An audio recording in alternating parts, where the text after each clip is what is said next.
Trampoline has been in the Olympics since Sydney 2020, and the scoring system has changed quite a bit since then, and if you're not in the sport, it can look very confusing. I started trampolining when I was 10 or 11 from the gymnastics club. I did gymnastics, then went to trampoline, and I now coach trampoline. But I find myself explaining the scoring system or hearing people talking about the scoring system at competitions, so I figured I'd make a video explaining how it works at the moment, because obviously it changes with each Olympic cycle with new code of points. The competition will have a qualifying round. Now, to get into the qualifying round for the Olympics, you actually need to qualify to the Olympics. Now, going to the Olympics, you can have 2 men and 2 women from any country, so a maximum of 4 trampolinists from a country going to the Olympics. Other competitions have different stipulations. But in the qualifying round, competitors will do 2 routines. A routine is 10 skills, and so they'll do a set routine and a voluntary routine. You add those 2 scores up to get your total score, and then the top 8 will go through to the finals, and there you just do 1 routine, which is a voluntary routine, and you try and get the highest score wins.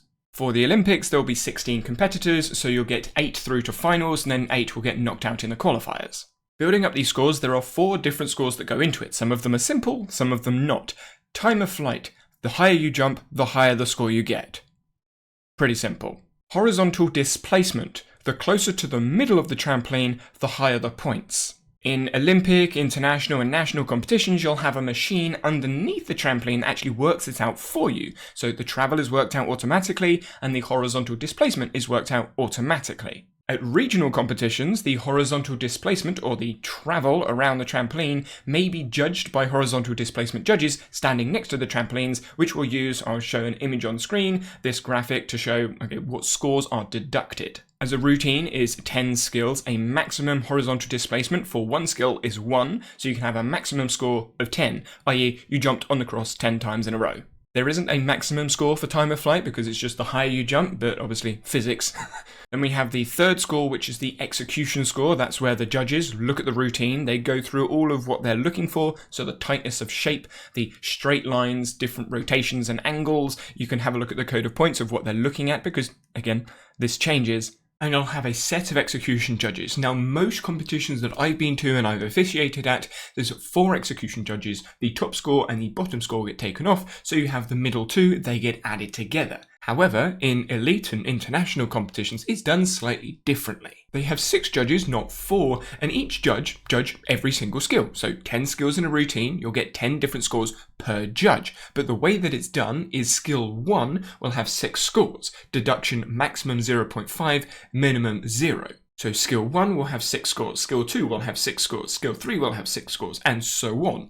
In skill 1, the median score will be taken. So the top 2 and the bottom 2 taken off, leaving 2 scores in the middle. They get added together for the skill 1 score. That's done for all 10 skills. That gives you a total deduction score, which they take off from 20. Then there's a landing deduction that's also taken off if they don't land completely still at the end of the routine. Then you have tariff, or difficulty, the D score. This is essentially the more spins and flips you do, the higher the score. And it also considers shape, so tuck, the small tuck shape you may see, is faster to rotate than a pike or straight, so you actually get bonus points for being in a harder shape, i.e. a pike or a straight. For working out the difficulty of the skill is 0.1 for 90 degrees of rotation, so if my body's there, you go 90 degrees, that's 0.1, then halfway round is 0.2, you wouldn't really land on your head, so it's not a thing, but 0.3 and then 0.4 all the way around, but you get a bonus point if you land on your feet for a somersault. So 1 single front somersault, or front flip, is 0.5 in difficulty. If you're doing it in a pike shape or a straight shape, you get a bonus for doing it in a harder shape, so it's 0.6 instead of 0.5.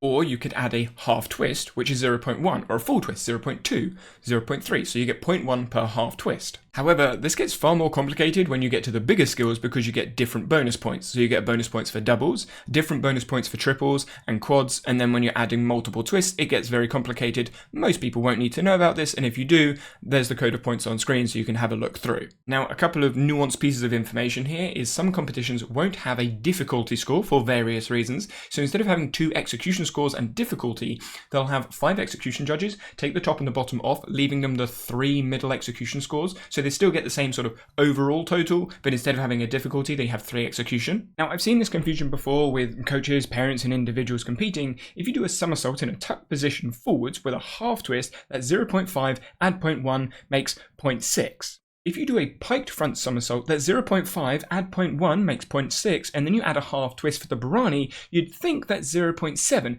but it's not. It's also 0.6. The same with a straight Barani is 0.6. So a front somersault tucked is 0.5, but a front somersault piked and straight has the exact same difficulty as a Barani piked and straight. Welcome to the complications of difficulty judging in trampoline. But then we also have penalties. So if when you finish the routine you don't finish in a controlled manner, you maybe jump backwards or you hit the mat, you get a penalty point. There are lots of other ways to get penalties, and the penalties are taken off from those 4 judging scores that get added together, and that gives you the total score for the routine. However, in synchronized trampoline, because you've got 2 trampolinists, the scoring is slightly different. You still have the horizontal displacement score, you still have the tariff score, and you still have the execution score, but it's slightly different. In the Olympics, you've got 6 judges, so 3 will focus on one, 3 focus on the other, and then the median score of all of those 6 will be added together to give you a maximum of 10, because it's just one execution score that counts for synchronized. In the regional and national competitions that I've seen, sometimes there's 4, but then instead of time of flight, you have synchronization. So it's not about going high, it's about staying in sync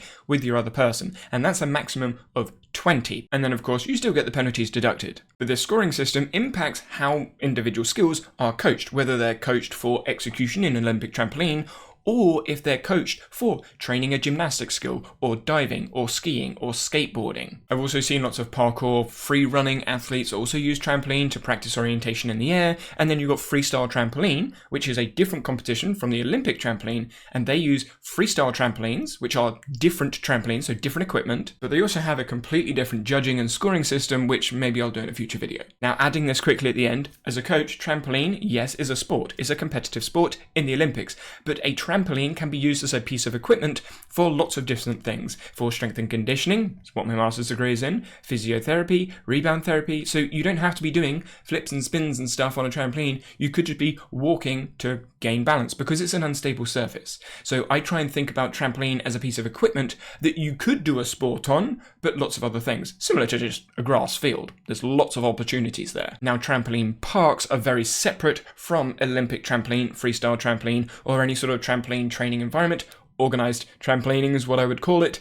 So when people say trampolining, as me, as a trampolinist, I think of lots of different things. You've got Olympic, then freestyle, training for other sports, rebound therapy or physiotherapy, and then trampoline parks. Garden trampoline for me comes sort of under the freestyle trampoline banner, but you've got then organized or supervised freestyle trampoline and then unsupervised freestyle trampoline on garden trampolines, which often break and lots of safety issues there, but that's a whole other conversation.